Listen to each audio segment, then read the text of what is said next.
Hello, and welcome to the Success Showcase. I'm your host, Eric Lopkin from the Modern Observer Group. And with me, as always, is Chip Janiszewski from the Happiness and Success GPS. Chip, how you doing this week? I'm doing great. How about you, Eric? Doing all right. Can't believe January is winding down already. It I really know. hasn't been that bad. It got a little bit of snowflakes falling out there, but it's about 35 degrees, so they're not sticking to anything except maybe some tree limbs or something in my grill. So, Well, there's been snow and storms around the country, and there's a possibility that we are going to get hit with a massive storm over the weekend. So winter is not quite giving up yet. oh, but we're getting closer. So, We are. And to be fair, last couple of years, we've had fairly mild winters until February. And then February, all hell breaks loose. yep, now it gets us back, but we're lucky this January because we have had a lot of rain. And if that rain had been snow, we would have a whole lot of stuff out there. So, Oh, yes. but I feel bad for the skiers. So if it snows, more power to them. All right. So this week, we are going to talk about productivity. And it's actually a topic that comes up in the news fairly often. And we've seen one of the economic indicators, the productivity index, has been dropping. People are getting less productive. And it's one thing if you're, working 9 to 5 and you've got specific jobs you have to get done and you can get them done.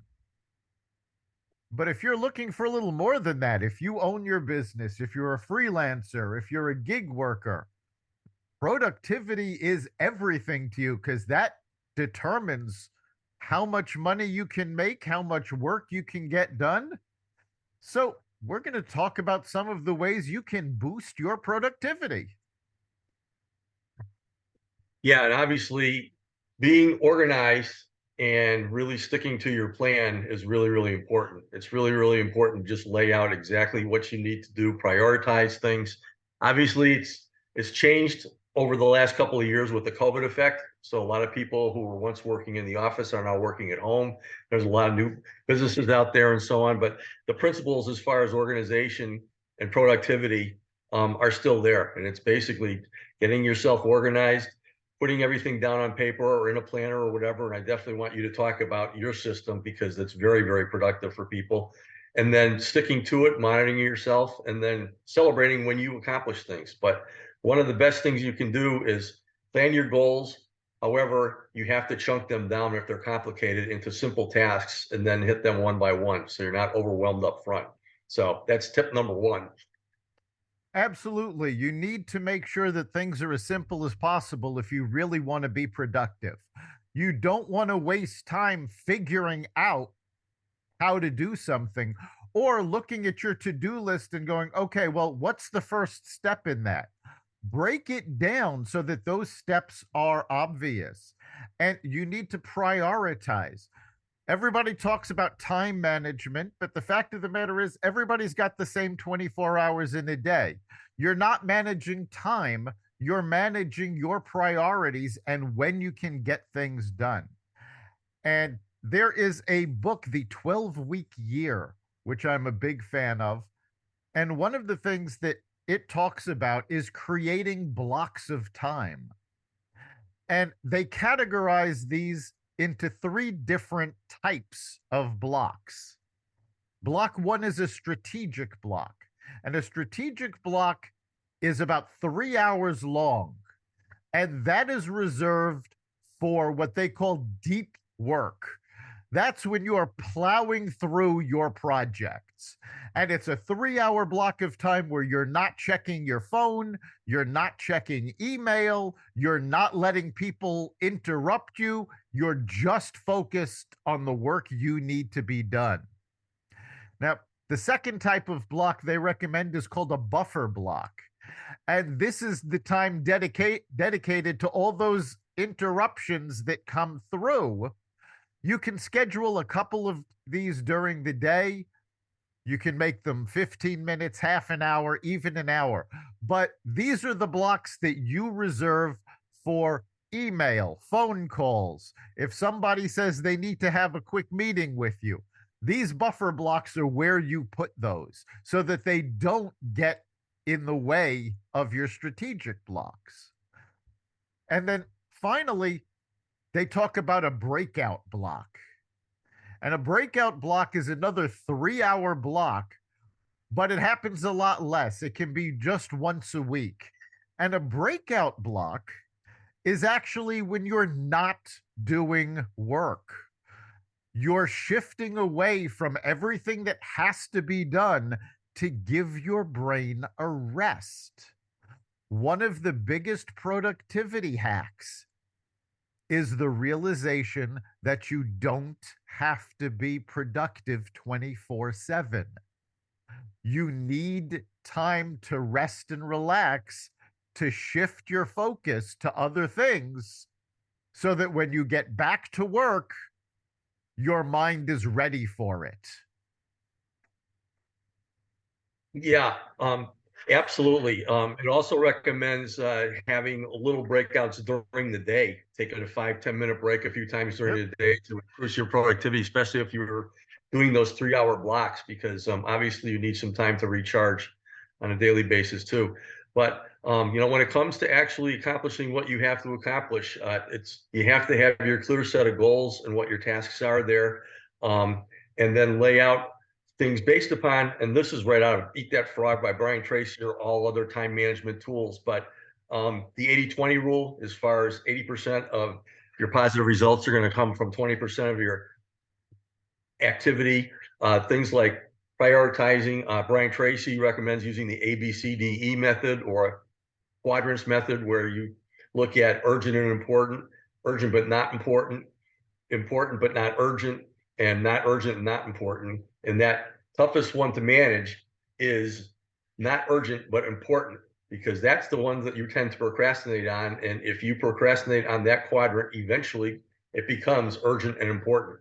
And I think that's one of my biggest drawbacks, is messing up with that stuff, and all of a sudden, wow, I got a presentation to do tomorrow, that kind of thing. But it's really, really important to do that. Again, put this all down on paper. If you have a scheduler on your phone or whatever, that's great. I still use my spreadsheet where I have the time blocks right there, down there in front of me, so I can do that.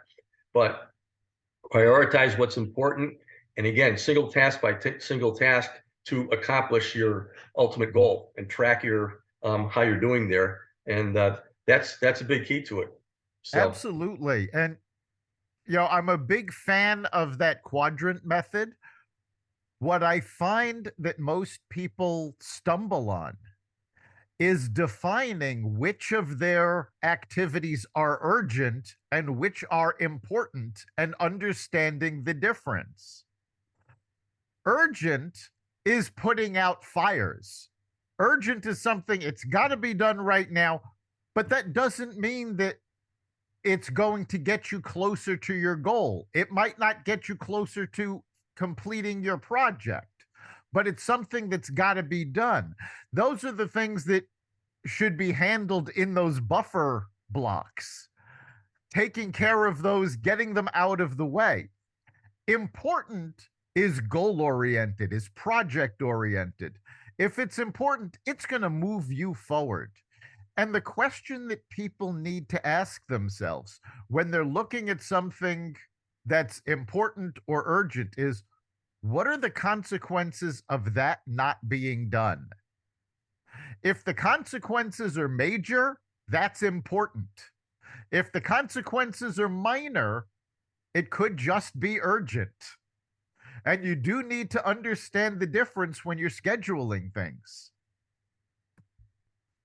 yeah, and actually, one of Brian Tracy's neatest 21 principles in Eat That Frog is practicing creative procrastination. And these are the things that you really don't need to do. And these are the things that you can put off. A lot of us procrastinate doing something big. And if you can prioritize that, you can't do everything. So if you deliberately put off the tasks that are low value, so you have enough time to do the important stuff, that's really what you need to do. Absolutely. Low value is what you can wait till tomorrow. But even high value, if you break it down into simpler steps, you don't need to do it all at once. And that's where most people hit analysis paralysis, or they'll start procrastinating because it becomes overwhelming. They're looking at a project as a whole and going, oh my God, that's going to be huge.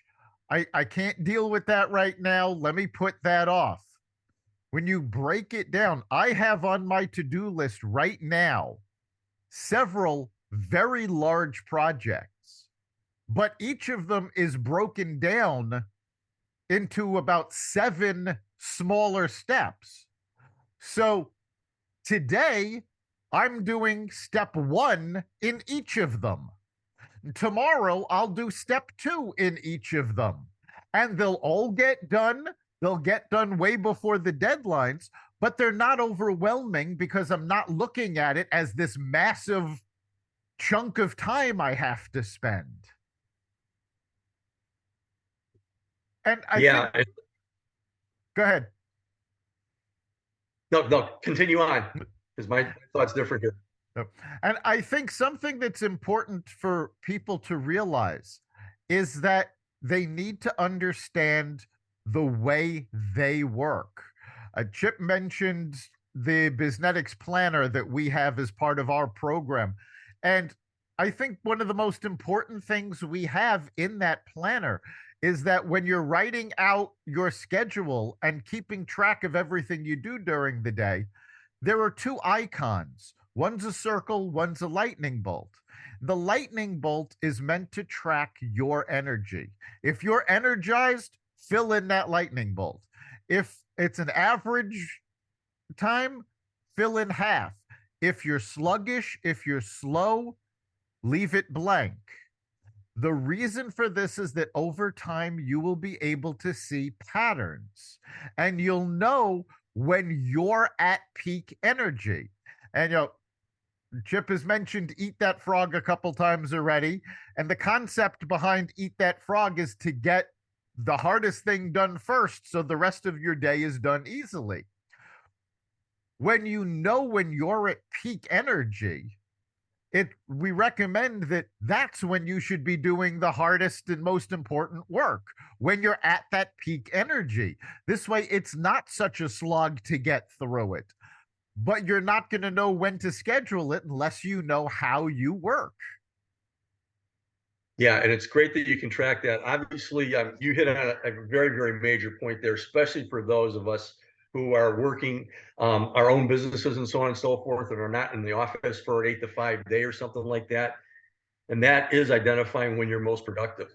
I mean, I think you're more of an evening person. I'm more of a morning person, and but that's just the way that things are. The other things is too, if you're working with other people in a business, obviously, or if you're working by yourself, you have to set your own boundaries.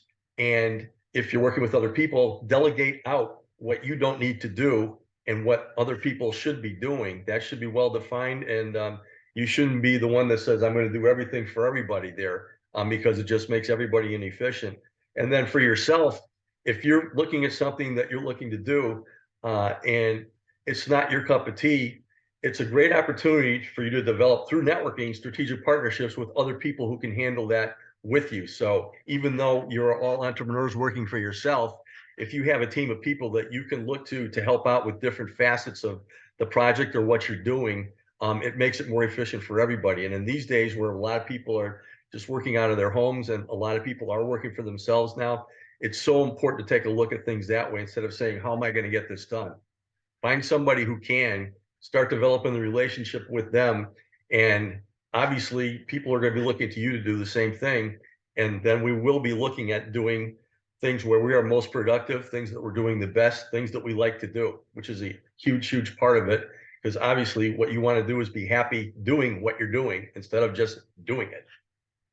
Absolutely. Nobody is good at everything. You shouldn't try to be. Find people to complement your strengths and weaknesses. And the example I always give, because so many people say, oh, I can't afford to hire somebody, is an accountant. Because an accountant, they're good at what they do. And what's taking you 3 or 4 hours to do because you're not an accountant and you're slogging through QuickBooks or whatever can take them an hour, which frees up your time to do other things, including building sales and building your business. So when you look at it, you're not, your time is valuable. You have to put a value on that and look at it and go, oh, okay, yeah, it's going to cost me a lot less to have them do this for an hour than it would for me to spend 4 or 5 hours trying to accomplish it. And with the gig economy, more and more of these tasks can be outsourced. There are websites like Fiverr where you can find freelancers. And a lot of these freelancers, they're located around the world. You can have a social media schedule put together. You can have blog posts done for you, and it can cost as little as $5. It can cost $25. And these same people who are really good at these little projects are also available for larger projects for obviously larger amounts of money. But you can bring in their expertise, and you're not hiring. This is just a freelancer that you're having them do one project and that's it. If they're really good at it, you can hire them again, but you're not dealing with payroll and benefits and all of this. It's a one and done process. So you don't have to do everything. Even if you're a solopreneur, you can find people to delegate to. Yeah, absolutely.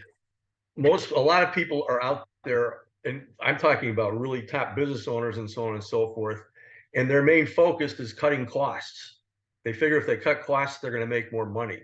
And cutting costs means not outsourcing things. But you and I are both consultants, and I know that you've dealt with a lot of businesses. There's certain things you mentioned accounting, it's group insurance, payroll, things like that. These are things that there are specialists out there where if you don't have to deal with those headaches, if you had a couple extra hours a day to improve the top line of your business by doing what you do best, what are the ramifications of that going to be versus burning yourself out mentally and saving a few bucks by not doing that? I always like to think about top line budgeting rather than bottom line budgeting as far as cutting costs. So it's really, really important to take a look at that.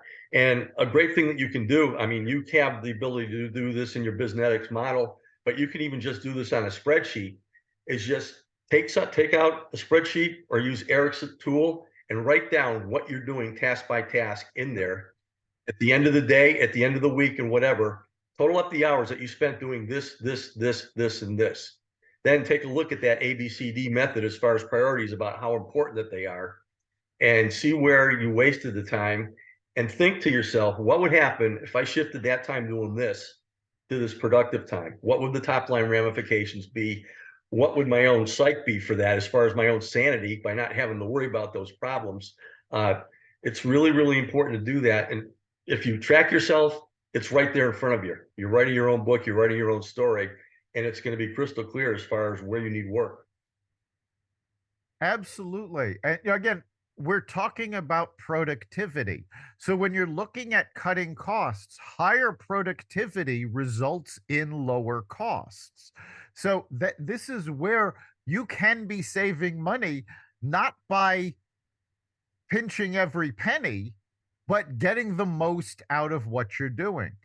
And knowing what, Chip just mentioned tracking what you're doing.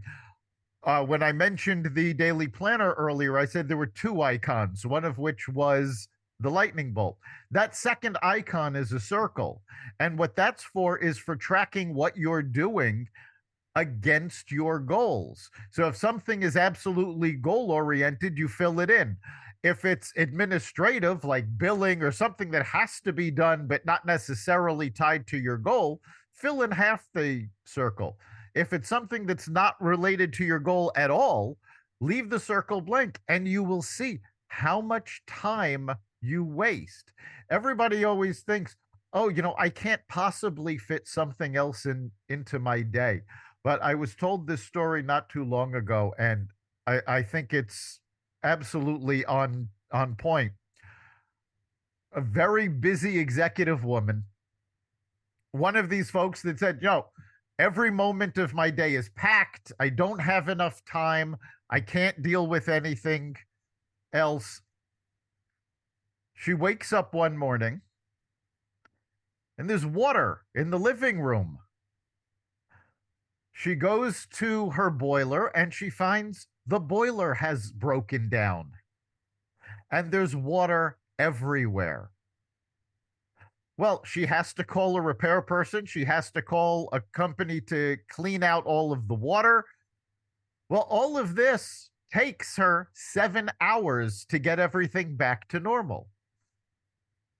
Now, 24 hours earlier, if you'd asked her, well, do you have 7 hours to spend on something that's not related to, your work? No, there's no way I can find 7 hours. But when the crisis hit, she found those 7 hours. You can always find the time. And sometimes it's things you don't even realize. Last year, I made a New Year's resolution that I was going to listen to 100 audiobooks. And I did that through the course of the year. And I realized, because the time that I was listening to those books had to come from somewhere, how much time I was wasting staring at the television, not even paying attention, staring at a social media feed, not really paying attention to what I was looking at. And instead, I made that time productive. And it wasn't all, I did a lot of business books, a lot of self improvement books, but I also included novels because that gave me time to relax. So it was still productive. I was still getting towards my goal, but I was also taking steps to avoid burnout, which is also important. So when you pay attention to your time and what your priorities are, you'll find you can fit in a lot more than you ever imagined. Yeah, and I mean, you mentioned strategic blocks and buffer blocks and so on and so forth. It's really, really important to get yourself into positive routines. And we've talked about this a lot, but starting each day with a positive morning routine just to set your mind straight is really, really important. And that does not include turning on all the media and all that other kind of thing. It could include exercise. It could include reading like you're talking about, or listening to a book, or a lot of other things. But if you expose yourself to positive morning things, a gratitude journal is a great way to start the day. That helps set the tone for a positive mindset, which is really what you need to get through the day every single day. If you can start every day with a positive mindset, just starting tomorrow, quick routine, read something positive for 10 minutes in the morning. That will actually help you feel a whole lot more empowered during the day, a lot less tired, and a lot more motivated to do things just because you have your priorities straight. So that's one of the most important things you can possibly do. Start the day with something positive, end the day going over your accomplishments and looking forward to tomorrow, as opposed to worrying about what's going to be going on, because however you fall asleep, whatever you're thinking about, that's what you're marinating for the whole night. So if you start and end the day with positive things, that's going to help your stamina a whole lot. Absolutely. And a lot of people focus on a morning routine. I mean, my morning routine is very simple. It's get up, shave, jump in the shower, grab breakfast, get to my desk. That's my morning routine. All of the things that people talk about, meditation, exercise, reading, that's my evening routine because I'm a night person. So when you know how you work, you schedule your routine so that it works with you. When I finish my evening routine, I'm ready to sleep. My mind is now relaxed. I know there's nothing left that I have to do that day, and I'm ready when I wake up the next morning to hit the ground running and face the day. So figure out how you work and build those routines around you. And also, you don't have to block out large amounts of time for routine. As Chip said, you can read for 5 minutes in the morning, a couple of pages. That only takes a few minutes to get some exercise in. You don't need to schedule 3 hours in a day to go to a gym and do something. You can, you know, while you're working at your desk, get some movement exercises in. There are some great exercise routines that are actually meant to be done in a desk chair. Spread it out during the day before you go to lunch. Drop to the floor, do a couple of push ups, stretch yourself out. If you're going shopping, if you're driving to your office, park at the far end of the parking lot and walk to your office or the supermarket. It's little things that only take a few minutes, but they build your productivity. They help you mind, body, and soul. And that's when you're most productive, when all three of those are operating at peak performance. Yeah, believe me, you'll be happy with yourself by doing that. I know we discussed the book, The Miracle Morning, probably a Yep. couple of years ago, and I picked up just a couple of things out of that morning thing. But I've always done a little bit of reading and other development work in the morning. But what I incorporated into that, number one, first thing I do every morning is drink a big glass of water, and then what I do is 10 minutes of exercise. And for me, it's just basically push-ups and then squats and then curls and then lunges with 10-pound weights in my hands and then more push-ups. Takes me about 10 minutes. And after that, I'm wide awake and ready to go. And I've been doing that for probably the last 3 or 4 years. And I've been doing a lot more walking also. But it's just a great way to start that. If you have that behind you saying, I've accomplished that, when before that, I was just getting up in the morning, cup of coffee, going to the computer, doing this and that, whatever. That was a life changer there, just getting into something like that. But if you just figure out your own thing, but there's certain things you can do in the morning to get yourself psyched up for the day, motivated, physically ready to go just by doing a little bit of exercise. And so pick it out, plan it, and just do it. And as you're saying, it does not have to be a long thing. It's just a way to do that, especially if that's replacing getting up and listening to the news and looking at media and that kind of stuff. Absolutely. And the big mistake you were making that you just said is you got up and you did this or that. When you're doing that, you're stuck trying to figure out, well, what should I do? When I get to my desk, I turn on my computer, my to-do list pops up. I've got everything right there.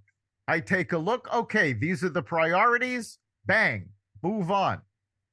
It's getting yourself organized and getting yourself motivated. And that's something we're almost at the end of our time, but it's a very important thing to talk about is ownership.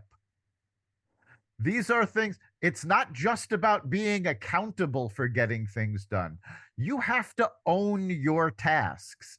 These are things that you need to be motivated and take responsibility for doing them. It's like, yes, if this doesn't get done, then XYZ isn't going to happen. I need to take care of it. And understand that everything on your to do list, there's a reason for getting it done.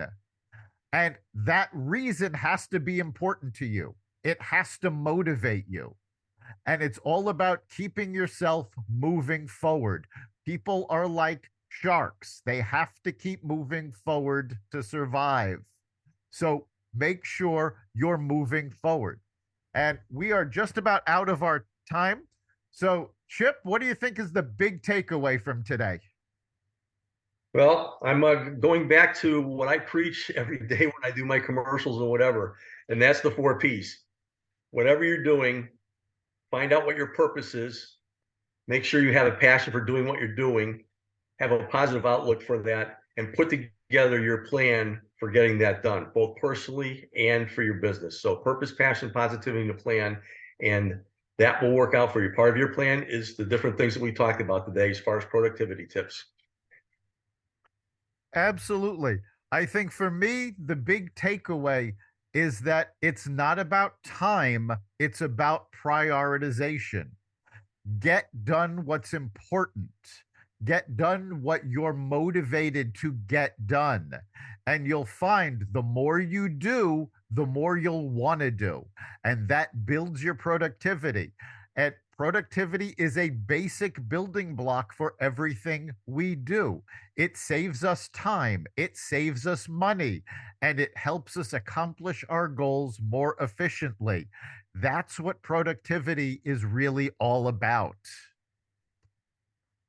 You've been listening to the Success Showcase. You can catch every episode at xvadio.com/podcasts, the Apple Podcasts app, Google Podcasts, Spotify, iHeartRadio, Stitcher, Audible, Amazon Music, and wherever you find podcasts. Remember, make this your best week ever and make next week even better. We'll see you then.